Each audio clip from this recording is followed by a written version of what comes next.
The winter air inside the stone building in Verdun felt heavier than the cold outside. Thick walls that once housed French soldiers now trapped silence and tension instead.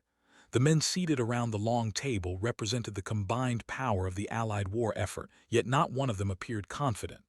Their coats stayed buttoned. Their gloves stayed on. Maps lay open, marked and remarked, but no one liked what they saw. 3 days earlier, the Western Front had exploded without warning. German forces had surged out of the Ardennes with a violence no Allied planner had expected.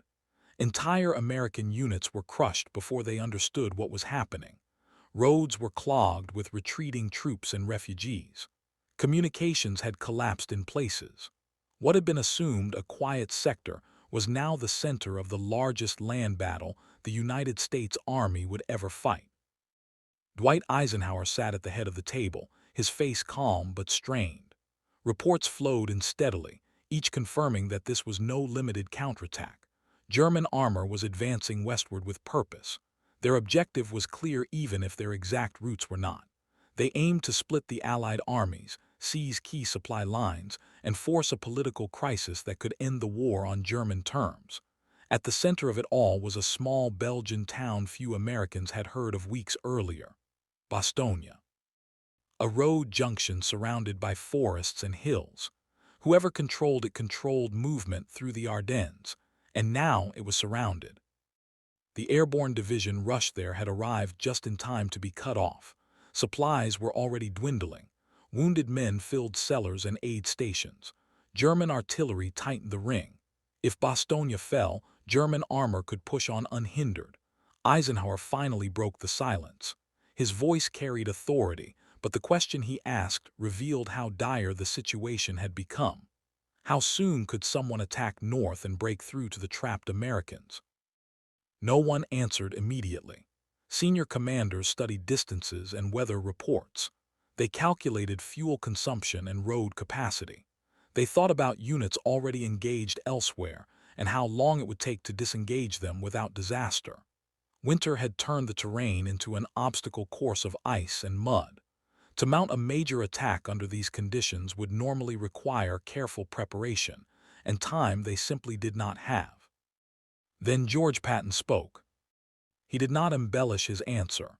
He did not offer conditions or caveats. He stated plainly that he could attack within 2 days. The reaction was immediate. Heads turned. Expressions hardened. Some officers assumed it was another example of Patton's aggressive showmanship. Others believed he was promising what could not be delivered. Turning an entire army while it was actively fighting, moving it through frozen roads, reorganizing supply, and launching an attack into prepared German defenses was beyond what doctrine considered possible. Eisenhower challenged him directly. This was not the moment for optimism detached from reality. The men surrounded at Bastogne would pay the price if relief failed. Patton did not raise his voice. He simply said his orders were already written. His army was already preparing. He had been expecting this. That single statement changed the atmosphere in the room. Expecting it. The German offensive had shocked Allied intelligence at every level. Reconnaissance had failed. Analysis had failed. How could Patton have anticipated what no one else had? The answer began days earlier, in a quieter place, far from the front lines. At 3rd Army headquarters, Patton's intelligence chief had been uneasy long before the first German shell landed.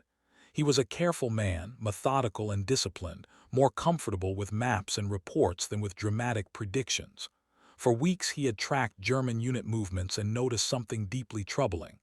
Entire divisions were disappearing from the front, not destroyed, not retreating, simply gone. 15 divisions, including armored formations that represented the core of Germany's remaining striking power. Higher headquarters dismissed the concern. The explanation was convenient. The Germans were holding reserves. They were reacting defensively to Allied advances. The war, everyone believed, was nearly over. Germany lacked the strength for a major offensive. Patton's intelligence officer disagreed. Armies did not remove that much combat power unless they intended to use it. He laid out his analysis quietly, pointing to patterns that others ignored. Increased radio traffic, reports from civilians, prisoner interrogations that hinted at new units arriving. The Ardennes stood out, thinly held, overlooked, terrain that encouraged complacency. Patton listened. He did not interrupt. He did not dismiss the argument. He asked one question that mattered most. When? The answer was unsettling. Soon. Patton did not issue dramatic warnings. He did not challenge Allied headquarters publicly.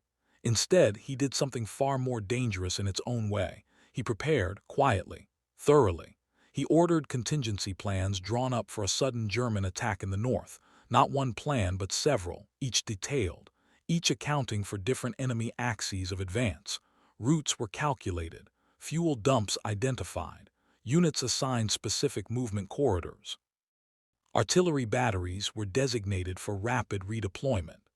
Staff officers worked late into the night, uncertain why they were planning for an emergency far from their current objectives. Patton did not explain his reasoning. He simply told his commanders to be ready to move on short notice. Some thought it unnecessary, others thought it odd. None dared question it. Third Army continued its offensive operations to the east, but beneath the surface, an entirely different plan was waiting. When the German attack came, Patton was not surprised. Reports flowed in confirming what his intelligence officer had predicted. The main effort was driving toward Bastogne. Without hesitation, Patton ordered execution of the contingency plans. While other commands struggled to understand the scale of the disaster, Third Army was already moving. Disengaging from combat while maintaining cohesion is one of the most difficult maneuvers an army can perform. Doing it in winter, under pressure, while simultaneously preparing to attack elsewhere borders on chaos. Yet Third Army did it. Orders flowed through a command system that had been rehearsed in advance. Traffic control points were established. Engineers marked routes. Supply convoys shifted direction. Units that had been attacking east turned north without confusion. The movement was relentless. Vehicles rolled through snow and ice without pause. Men slept where they could. Breakdowns were fixed or abandoned. Speed mattered more than comfort, more than perfect order. Patton understood that hesitation would cost lives. As Third Army surged north, the fighting intensified. German forces were strong and determined. They knew Bastogne was critical. Villages became fortresses. Forests hid anti-tank guns. Every mile was contested. American tanks advanced under fire. Infantry cleared houses room by room. Artillery displaced forward again and again, firing from frozen ground.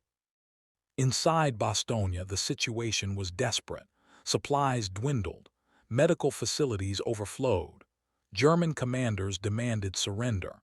The answer they received became legend, but humor did not mask reality. Without relief, the defenders would eventually be crushed. Day by day, Third Army closed the distance. Losses mounted, but momentum never stopped. Patton refused to slow the advance. He knew that every hour mattered. German plans depended on speed. Deny them time, and their offensive would collapse under its own weight.